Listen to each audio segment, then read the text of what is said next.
I'm Annie. And I'm Susan.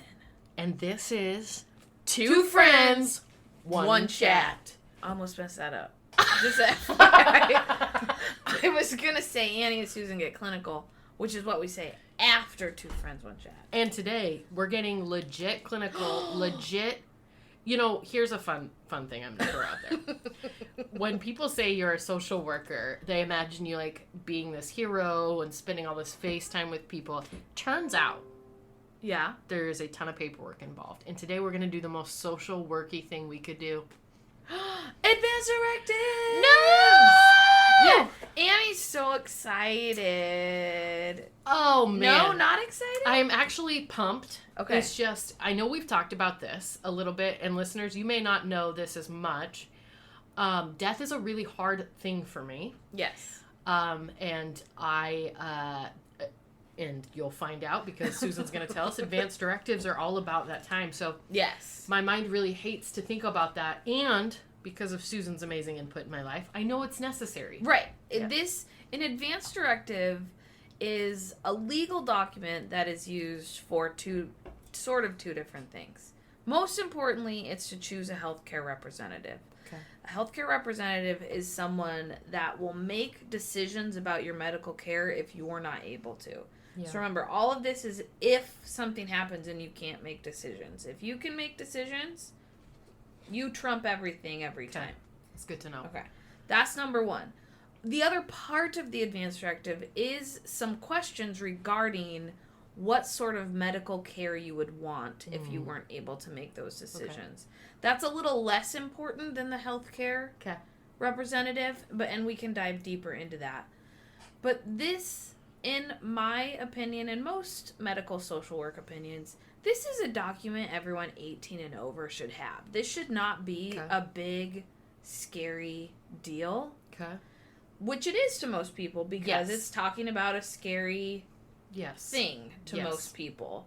But if we can kind of get rid of the stigma of advanced directives and just know that it's a thing. Yeah. It's just a document you fill out. Okay. When I was 19, I sat my entire family down around my dining room table and we all filled out advanced directives. Yeah. Wow. So that's how easy it should be. It should just be something everyone does. It's interesting because, like, I never learned about advanced directives in, like, high school or college or anything like that. And it seems like something that would be a really good opportunity to talk to someone about death and dying. Yes. Instead of, like, how, kind of this covering it up or just holding on because I don't want it to happen to me kind of mentality. Right.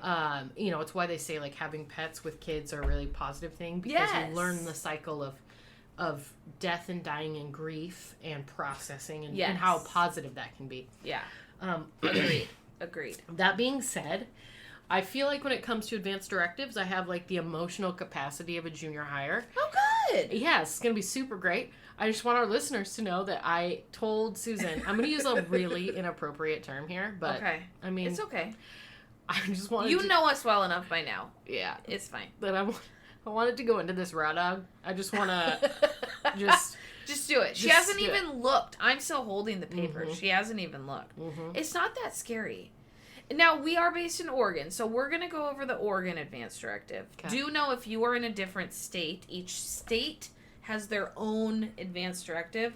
In fact, each healthcare system you go into might have a different version. You only need one version within your state, so don't worry too much. First question. Yes. How do our listeners find? Should we Google it? Like, how do we find it? I mean, if you have a doctor you're already working with, they're gonna have them there. Oh, okay. They're literally everywhere. You just don't know. Okay, and they're usually through the Department of Health within the state, correct? You could go that way if you don't want to talk to your doctor or you don't want to look theirs up. Yeah, you can just. Form. I think I went to Oregon.gov for ours. And then once I finish this form, are there extra steps I have to take? Yes. Tell me. So this form is good to just have and to keep a copy of, but you should also give it to whatever healthcare system you are working with. Okay. Because they're the ones that would want this information if something happened to you. And this is, I like to think of these as similar to like insurance. When you buy a car, you get insurance, right? Okay, yeah. Do we ever use it? No, we just pay them. So you don't even have to pay for this. Let's start there. Ooh, one up. Love it. Right? Love it. But insurance is not something we use on a regular basis. Yeah. But when that horrible, awful accident happens, we know we've got some coverage. Okay. Actually, that kind of makes sense, if right? That helps. Yeah. And this is not telling your doctors to, like, put you to sleep or not put you to sleep, right? Okay. That's not it. Sorry, did I jump? No, too far. Too hard. No. Let's talk about how my anxiety brain processes this. Ooh, yes, please. I love anxiety brain. Mm-hmm. I don't, but I love talking about it for you guys. Yeah, I interpret it. Okay. I know exactly what you're talking about. My anxiety brain says this. By doing this, I'm somehow ushering in my own death. Ooh. Really? Now, let me be clear with all of our listeners. Logic brain, Annie, knows 100% that's ridiculous. Mm-hmm. Nothing about that's true, but there's a part of me that thinks if you talk about it, if you give it space, if you prepare for it, death will find you. Wow. Which I think is probably goes back to like kind of in core wounds. I still need to do that episode for myself. I grew up very religious, so there's this like consequence and lots of pieces like that. So I think it really goes back to that. Yes. And that is what anxiety brain Annie thinks, and I think that's why I'm so afraid of it. I need the listeners to know I am so grateful for the life I have. I would like to have it forever. Yes. So it's hard to talk about death for me, and I know that it is part of being an adult and making it easier on Aaron if something terrible happens, heaven forbid. Ding, ding, ding. And that really is, I think, the biggest part is I want everyone to know that 95% of you that fill these out and turn them in will never actually use them. It will not be something that comes up. These are for these, like, one-off cases, and what you're really doing is you are saving your family just the horrible decision-making that comes with these kind of, again, one-off random situations that happen. Yeah. So why this is it's a big deal, and your anxiety is valid. Yeah.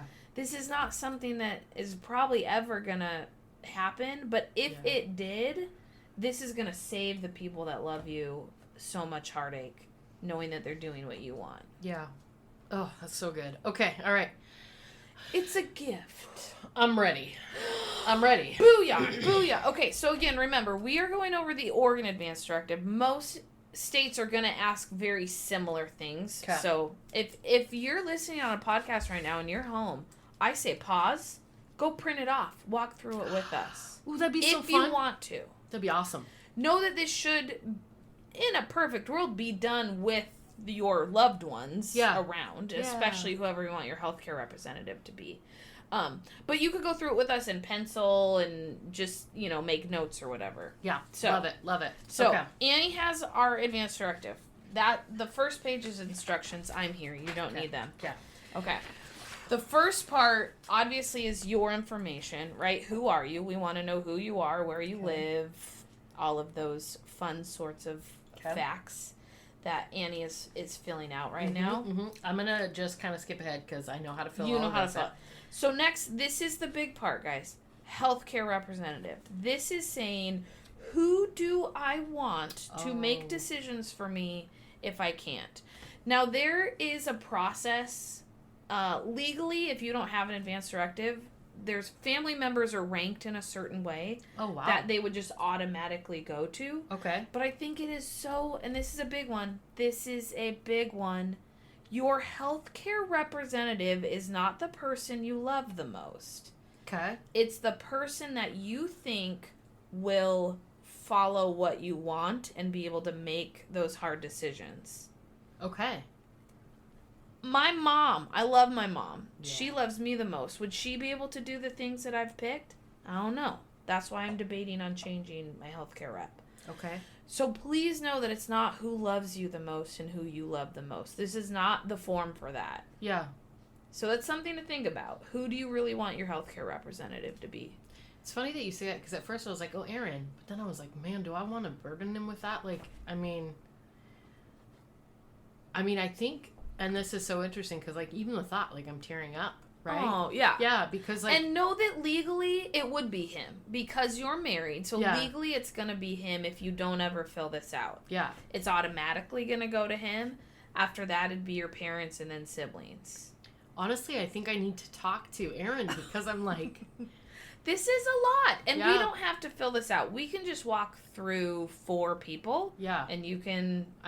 You guys, listeners. It's a lot. I'm legitimately crying right now. This is a big deal. It is a big deal. Cry? I know. Oh, I'm not ashamed of it. It's just, I kind of knew this was going to happen. Yeah.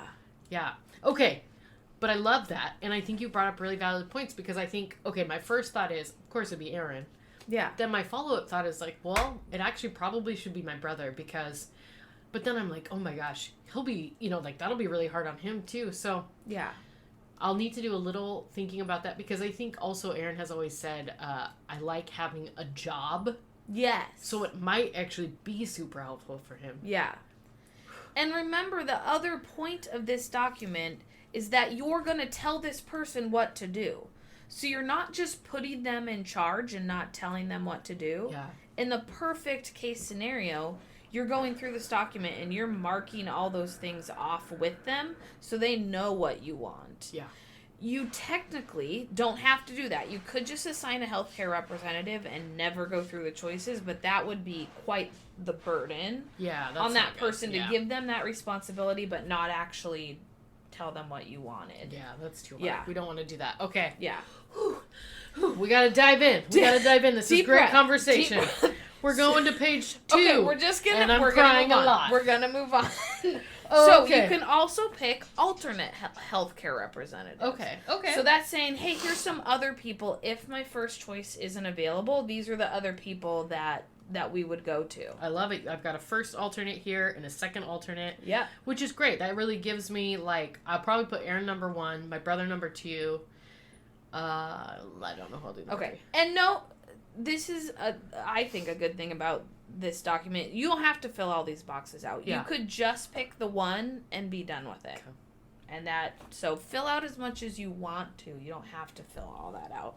Okay. But yes, so you could pick some alternates in case your first choice isn't available. Then they would go to these other people to make those. And again, this is all if you can't make your own decisions. Got it. Most of the time, you can. Yeah. So you're not having to do this, but alternate healthcare representatives done. Check. Ooh, you got this. Now we're on terminal condition. Here's Jesus so Christ. Here's the fun part. I say fun part. You guys, this is terrible. So, I'm sorry. Number 1. I'm so glad you exist. I mean, we both know. I've always loved death and dying. Like, that's my jam. Yeah. That's my passion. I love this. Yeah. I also do this every day with people facing these sorts of choices, which makes this document even harder, I think, for them. Because they're like... This is real. This is real. This I might be the 5%. Yes. This is right. me. Yeah. Exactly. So it's better to do it sooner when you're not in crisis brain and you've got time to process and think. So what our Oregon Advanced Directive does is it breaks up, it asks you very similar questions about things like feeding tubes and being resuscitated and those sorts of things, but in different scenarios. Okay. So that's why this thing is so long. Got it. Because it's like, okay, if I'm terminally ill, what do I want? If I'm not conscious, what do I want? So there's different choices. Please know. Because we're on terminal condition. Terminal condition. That's everybody. The first page. She's showing you. You can't see, but she showed you. Oh, God. Know that you could just pick a healthcare representative and not fill any of these boxes out. Good. Yeah. And in some cases, with the families I work with, that's what's best. Yeah. We just need to pick a healthcare representative because they're not really able to make their own choices. Okay. This is different for you. Okay. So the first one is terminal conditions. And these are usually check boxes or initialing is usually how they do it. You initial the section you want. So they go from things like, I want it all. I want you to try everything all the time. Give it to me. I want I want a peg tube, I want to be intubated, I want all of that, clear down to I want my healthcare rep to decide. I want my healthcare rep and my doctors to choose for me. Oh, wow. And there's varying levels. Okay, I love this. It's really good instructions. It says initial one option. You pick one of those, and there's 4, I think. Yeah, it says, I'm just going to read. I want to try all available treatments to sustain my life. I'm really reading the first blurb. I want to try to sustain my life with artificial feeding and hydration, with feeding tubes and IV fluids. I do not want treatments to sustain my life. I want my healthcare representative to decide. Okay, shoot. There you go. That's a lot. So remember, you have a terminal condition. So this is just, let's say, gosh darn, here we go. You got ALS. Which one do you think you would want? Oh, but ALS wouldn't be like, that's not like a car accident. So we're not in a car. Oh, okay. Yeah, no. This is a terminal condition. That cannot be cured or reversed. The other thing to remember is if you really get into this, you can write a whole 10-page essay about what you do and don't want and attach it. That's beautiful. You can put as much as you want attached to this. Because remember, this is a legal document. The most important part is that it's assigning a healthcare representative. Okay. The doctors don't technically care what choices you're choosing. They're going to ask your healthcare representative what they want to do because they're the decision maker now. They're the person that's going to sue if something goes wrong, right? Okay. So these choices that you make within your document are more about the conversation you have with your healthcare representative rather than the doctor being like, what did they choose? Yeah. All they're really probably gonna do is who's their healthcare rep. Yeah, and have them sign off on it. Yeah, exactly. So that's important to know that this paper is more about a conversation than just checking a bunch of boxes. You want to be having conversations. Ooh, you changed. Yeah. Changed your mind I just realized okay. It cannot be cured or reversed. I'm okay to take me off breathing and kidney dialysis. Like, I'm okay with that. I wouldn't mind trying to sustain my life to see how that goes, but I'm done at that point. Got it. Yeah. But this next one, I will probably pick the top one because it says, so you have an advanced progressive illness, but your healthcare believes it will likely not improve. Right. And it will probably get worse and may result in death. So, my healthcare providers believe that I will never be able to communicate, swallow food and water safely, care for myself, recognize my family and other people. Oh my God. So we went from terminal to advanced progressive illness. Now we're in section B, so it's a different choice. Similar set of boxes, though. There might be a little bit of different wording, but you're still looking at those same sort of choices within those boxes to sign. I'm not actually changing. I'm doing the exact same thing. Yeah. Yeah, this is intense. Okay, the next one. This is a good one. Permanently unconscious. So I'm not conscious, and if my healthcare providers believes it's very unlikely that I will ever become conscious again. Right. That's a hard one for me. What did you put on yours? Oh, I don't want nothing. What? Do not make me your health representative. I never would. I'm like, give this bitch the works. We are keeping her alive till the end. I'm going to come and podcast with her. I don't even care. That's what, that's I live a very different life, and I think because I'm in the medical field so much and I see so much of what can go wrong and how people can be kept alive, and we don't really know if that's what they want or not. And I so much do not want to be a burden on anyone, because there's that piece, if you really dig into it, right? Yeah, you want to stay alive, but what is that doing to your family? Yeah. So, I mean, it's big and it's complicated, and I think part of it, I mean, I'll get really honest with everyone. Yeah. I think with loss within my family, I'm so much less afraid of dying. I'm like, I'm okay. I don't want to do all that other stuff. If it's my time, it's my time. Wow. Let's go. Move on to whatever that next chapter is. Okay. So I'm very different. I think my mom at this point said that she would give me a week on machines. Which I don't even know that I'd want that, but I'll let her have a week. Oh. What if you give her 1 week And then me also a week. And then you just, But everyone gets a another week. Okay. But remember, this is when you can't make your own choices. Well, and I think, too, like, the more I think about this, because I need the listeners to know, I spend no time thinking about this because... Zero, yeah. It is, one, really emotional, and my work is emotional, and Yes. life is emotional, so a lot of times I'm gonna not spend my Monday nights contemplating my own death. Sorry! Which is totally fair. And if you're in that space, I just support you 1,000%. And I get why this is valuable. So but imagine if this was just a document you filled out when you were 18. Yeah. Like, it was just a thing that wasn't this big, scary thing. It was just a... You know, you have to fill out the questions about how much alcohol you drink once a year? Yeah. Just fill out your advance directive once a year. Every year, you get your checkup, you make sure those are still your choices, and you move on with your life.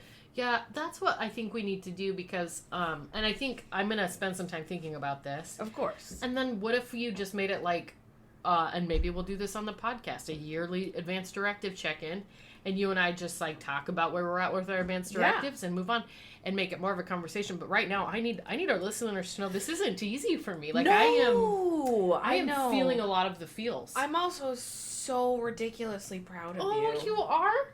Years. I've been asking you for years to do this. And you've told me no, and then you've told me yes, and then you've told me no, then you've told me yes. And you're actually doing... You let me bring an advanced directive in your house. I'm doing this is huge. This is me becoming an adult. So, I mean, I don't want to throw this out there, but even if you didn't actually fill this out and turn it in, like, I'd still be proud that you're even, like, thinking about this. This is, like, beyond the pre-contemplative stage. That's what I'm saying. In contemplative. You dived in, and I am so proud of you. I'll just air high-five myself. Yeah, just no big deal. No big deal. Yeah, so I got it. So proud. Okay. Sorry. So we were on permanently unconscious. Mm-hmm. So again, what a fun thing to jump back to. Same sort of boxes with options, but again, this is not. Hey, you're unconscious, but the doctors think in a week you're gonna wake up. Yeah. Right? They're like, ooh, this is not looking good. Then what are your choices? How much do you want done, and for how long do you want that done? That's what I was just gonna say because I think I want number one. Okay. For like, then you write it in 4 weeks. Then that's exactly right. Then you write it in, and then after that, Annie's legit writing it in right now. Yeah, it's really cool. It's really cool. And I'm gonna pull that plug. Yeah. You know what? What? I'm adding bitches. Okay. Because this is your advance directive. Yeah, and you know what? If I was the nurse and I saw this, I'd be like, this was a cool lady. Yeah. You know what? This is a cool lady. I probably could have partied with her. Yeah. Well, she about to die, so she was a cool lady. No, she's still a cool lady. Oh, can you put in there, put alcohol in my last IV? Yes! I want to be unconscious drunk while I die. I don't know if they actually could, but you could write that in, and if it's possible. I'm going to hashtag consider that. Okay. Because you know what? Make it as awesome as you can. Yeah. Yeah. Okay. I'm kind of getting into this. I kind of actually like the idea of, like, get me real drunk, then pull that plug. Because if I'm in there anywhere, I want to be drunk for when you pull that. 100%. Like, I want to be like, oh, yeah, I'm in it. Okay. Whew. Oh, and just for fun, just because we're here, permanently unconscious is very different than brain dead. Just so people know that. That's actually very important to know. Tell me more. If you are medically diagnosed as brain dead, you are considered dead. There's not choices to be made anymore at that point. Now, families can get mean, and doctors will keep you alive because they don't want to get sued. But the reality is, when that's a different level than just being permanently unconscious. Is like, we don't think they're ever going to wake up again, but there's technically brain activity going on. Yeah. So just an FYI, those are two totally different things. That's an excellent, I didn't know that difference, and honestly, if I'm brain dead, I'm done. And you would be, unless your family put up a fight. Again, we're going to get real. That is what happened to my sister, right? Yeah. So, and she was just pronounced brain dead. There was no choices to be made, except that she was an organ donor, so they kept her on the machines till they did that piece. Yeah. But I don't know that people recognize that those are different levels. So, also, little tidbit for you, little fun party fact. On the subject of death and dying, I'm not sure you can just kind of sprinkle out, that's what happened to my sister. And not give, we've never talked about that on the podcast. Oh, have we not? No. Oh. So, if you, and I know we'll get into this more in another episode, but. Oh, sure. I think just little. Real quick? Yes. Okay. Yeah. So, I mean, I think I've always been definitely, like, social worky, and death and dying has been my jam. But my sister had a brain aneurysm that hemorrhaged. She was, I mean, we'll go through the whole story a whole other time. Absolutely. Anyway, went up to HSU, was pronounced brain dead. Yeah. So there was no choice for us to make, and also because she had chose to be an organ donor on her card. Again, she was an adult, so there was no decision for my family to make at that point. If that was not on her card, I think we would have been approached with that. Okay. So that's just why I bring that up, because there was no choice for us to make. I think left to my mom's own devices, she may have not let anything happen, which is why I'm reconsidering. No fault to her. No. Right? It's all strength based. Yeah. It comes from love. Yes. It just executes poorly. So that was kind of where all this started, and even at that point, I recognized, but no one in the healthcare field recognized that I had, like, I'm the one that had to tell my parents, like, that, because she's an organ donor, that means there's no, like, turning off of machines. There's no, like, bedside sitting, because she has to go to surgery, I wouldn't even say alive, but the machines are keeping stuff Oxygen going. Yeah. So I had to explain that to my parents, which was pretty hard, but I did it. Can you tell the listeners how old you were? That gives a lot of I was in my 20s. like, barely. Weren't you like 21? No, because she was 23, so I'd have been 25. Okay. Because she was only 23. Which I felt like I was old then. 25 sounds so young right now. I know. Sounds it really like a little does. baby. I mean, your brain's not even fully formed to that. Yeah. Then, you know?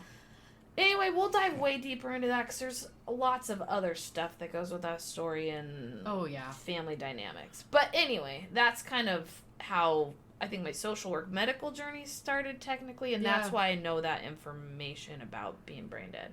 It's super helpful, though, because, like, that is one of those things where, and I will always go back to this, the goal of this podcast is to spread that knowledge. Yes. Because how else on earth would you know that? And how helpful is that when you're filling out your advanced directive?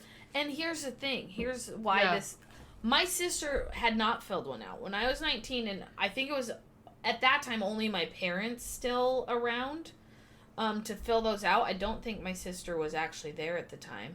So I don't think she had one. Oh, wow. Which, thinking back, like, makes me nervous. If we had choices to make, I think I would know what she wanted, but people surprise me all the time with their choices. Wow. Which is why I think these documents are even more important. Yeah. Because I'm always like, you would really choose that? Like, it blows me away every time. Wow. So, it's so important to fill these out, again, just for these random, they'll never get used. I don't want people thinking they're going to fill these out and they're going to get used every week. You probably will never use it, but in that one case where it happens and your family already knows your decisions and what you would want, I can't tell you how you can see the relief in the families that have done this. Okay. And they just know, we've already done this hard work and had this hard conversation, so I'm not worried about it anymore. I know what my mom wants. Yeah. Where in the other family situations that I spend time in, nobody knows. And they will legitimately say to me, we never talked about this. I have no idea what they would want. Yeah. And now we're stuck trying to figure out someone's wishes that we can't get any answers from. Oh my gosh. Sorry. Annie's crying again. Oh my gosh. I've seen so many families in crisis and it's so hard for them. Yes. So I know it's important. I'm sorry. Oh, I didn't mean to. I mean, I knew you would probably cry. I'm sorry. I'm not crying. This is my daily life. No, it's so good. Oh my gosh, you guys. It's a lot. It's a lot. I'm sorry. Ooh. Do you need a break? We might have to take a commercial break. We're going to take a commercial break. We'll be right back. Okay, no. No? Oh, Empowered she's going to her. rally. Yeah. She's going to rally. We got deeper than I meant. Sorry. It's beautiful, though, because here's the thing, is I want to pass on to my relative. Well, I don't even know if I could talk through it. I want to pass on to my relatives a solid plan. Yes. I want them to feel supported and happy. Yes. Which means I have to think about my death. Yes. Which I don't want to do. Okay. Yes. And here's the thing, right? You do this really hard work for one night with your whole family, and you all turn it in and you're done. Yep. It's not something you ever have to talk about again if you don't want to. See, and that's the beautiful thing. It's like, you do the work ahead of time. Yeah. You make it 1,000 times easier for the people you love. Yeah. And you just use coping skills afterwards. Yes. Yes, I love that. Like, and then this goes away. It gets filed, and you put it in a file, and it goes to your doctor, and you never think about it again. and you prepped. You did it. And you're done. And you Okay. will probably never think about it and never use it. But if in 30 years this random horrible thing happens to someone you know, and you're like, God damn, we did the work. Yeah. Pull it out. And now you can speak for them and know that you're doing right by them. Yes. I cannot tell you. I'm going to make Annie cry again. Oh, no. I cannot tell you. Again? If you haven't made those choices, Yeah. I've seen the looks on those families' faces before when they have to make those choices for you and they don't know. Yeah. You could destroy them. Like, Got people don't get over that sometimes. Okay. People makes don't sense. get over that. So, I always tell people, you grab a bottle of wine, you have an advanced directive party with your whole family, get it out of the way, get it over with, and let's all move on. Well, you know I love a party. Yeah. Yeah. Okay. Yeah. Deep breath. Yeah, let's go. Look, you've done the hard parts. That's it. Those were the 3 sections to make those hard choices on. Now it just talks more about, like, you as a person. Now here's those things where, like, God damn it, get me drunk. Put the alcohol in my IV. I hope that's not what I'm going to put in. No. What's most important? No, about but I'm me? saying, now we get more to, like, who am I as a person? Yeah. So I'm unconscious and I'm in your hospital. What do I want you to know about me? What's Yeah. important? Do not bring the harpist in. I don't want a harpist in here, but I want all the therapy dogs, right? I was just going to say I want every I know. fucking service I know. animal. I want their face on my face. Yeah, and this is the sort of thing you could put in here. Okay. So it's like, what should you... I'm trying to read upside down. I can't. Oh, sorry. What should you know about what is important about me and my life? So, like, for a lot of people, like, they'd put, like, religion, right? If they're super religious. They're like, I'm totally Catholic. I want my last rites read. I want a priest to see me every day. I want communion, even if I can't swallow, right? Yeah. What's most... And for you, if it's like, maybe it's I want to be at home with my family, right? Oh, so, like, okay. I don't... So then you know, in the hospital with life-saving treatments is not what you want. You want to be home with the people you love and comfortable. Yeah. So how do we get there? I want to haunt here. Right. Not the hospital. Smart. That's what, so these are those sorts, okay, and then it's like, what do I value? What's important to me? So these are where you're trying to give the healthcare system a better idea of who you are and what you want. So those are the sorts of questions you can answer, you don't have to. You can add as much or as little as you want to about all of that. Okay. Anything big on this one? Let's see. I do not want life-sustaining procedures. Okay, we've seen the... oh, that's cute. So- Just free write. So this part right here that she was reading, I do not want life-sustaining procedures.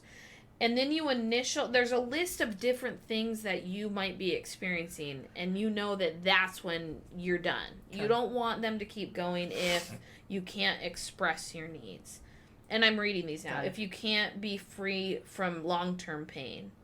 If I don't know who I am anymore. Okay. Those sorts of things. So you can initial, these are like, you know what, I'd be okay if I couldn't communicate, but if I don't know who I am, I don't want you to keep Oh, I'm cool with all tube these. feeding me and all of those things. So then you would not initial any of those because Okay. you're like, I want you to keep me on life support even with all of those. If I got some level of consciousness, I can live happily in my own mind. I think. And then just a blank, like I said, a blank open page. And Yeah. again, you can write as much stuff as you want and attach it. Yeah. Okay. You Okay. can. You can. Oh, we have a section for spiritual beliefs. There you go. We have one for more information. Again, like those life and value things, like they put it here. Like, again, what do we need to know about you? Okay. What's important to you? Okay. So that last part is place of care. That was kind of talking about, like, where do you want to be? Oh, home. Yeah. Yeah. Yeah. I'll just write home. So if possible, you want comfort meds and hospice, and you want to be at home. I want to be Give me super those high. comfort meds. And only hospice can give you the real deal. the real deal and the dosages you need. So, oh man, we can have a whole separate hospice conversation later. We should talk about hospice because I think it gets such a bad rap. But it's so important because you said home right away, right? Yeah. I've worked with a couple families now that they're like, I do not want to die at my home. I don't want that memory in my home. So it's very important for us to know that so we can figure something else out for them. Again, that's why these are important questions, because people surprise you every time. Because you know whether you think about it or not what you do or don't want in your head, right? But someone else wants something else. Oh no! Do we need to take a break again? Oh my god, I think I've emotionally maxed out myself. Okay. Oh my gosh, you guys.